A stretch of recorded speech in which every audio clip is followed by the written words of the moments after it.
Surprise, surprise! It's the worst kept secret in local football. JFF President Mike Ricketts basically announcing that Paul Hall will be the permanent coach of the Reggae Boys. Listen to shenanigans. Paul will have my support, and I'm pretty certain that a number of other directors would support Paul. We certainly now must start the reorganization process immediately. We have had verbal discussions with him. We're in the process of preparing a formal document, but there's a gentleman's agreement that he will continue.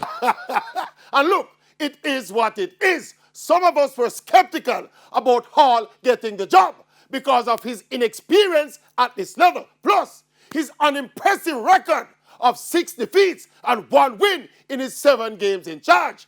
There have also been questions about the practicality of hiring a national coach who lives and works in England. But guess what? If Paul Hall are the coach, Paul Hall are the coach. And support of the national team should not be based on who the national coach is. Personally, me I go and watch and support. But watch and support with skepticism. See the skeptic face, yeah?